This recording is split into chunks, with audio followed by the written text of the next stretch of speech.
संगतोऽपि वा स्मरेत पुण्डरीकाक्षः सवापाह्यन्तरं शुचिः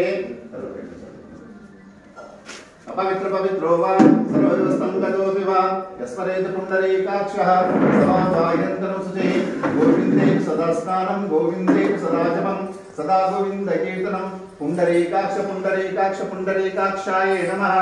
पूजा द्रव्यादि संप्रोक्षाम देवतनात्मना संप्रोक्षाम आत्मना शुचिनोदि संप्रोक्षादि संप्रोक्षाम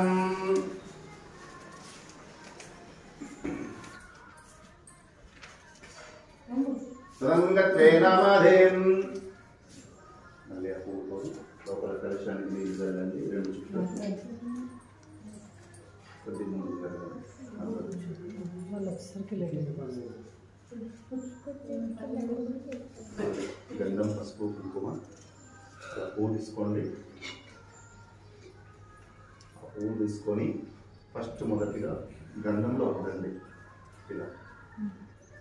గంధంలో పెట్టండి తర్వాత పసుపు తర్వాత కుంకుమ కలశం దగ్గర పెట్టి చల్ల కలుపుకొని చివరి వరకు ఇలాగే పూజా కార్యక్రమం అనేది చేయాల్సి వస్తుంది. నీళ్ళతో శుద్ధి చేసిన తర్వాత గంధం పసుపు కుంకుమ పెట్టాల్సి వస్తుంది కాబట్టి పువ్వుని ఫస్ట్ గంధంలో ఆ తర్వాత పసుపు ఆ తర్వాత కుంకుమ వద్ది కళ్ళ కలుపుకొని మనస్ఫూర్తిగా సమర్పించాలి. ఓం ఆపోవిష్టమవేదన భుజ్జన దశభజాయన ఔషధీరేవ మాతారః అస్మరంగజన్వతః ఆపోయిదాచనః దోదక్ స్నానానంతరం గంధద్వారం దుర్దశం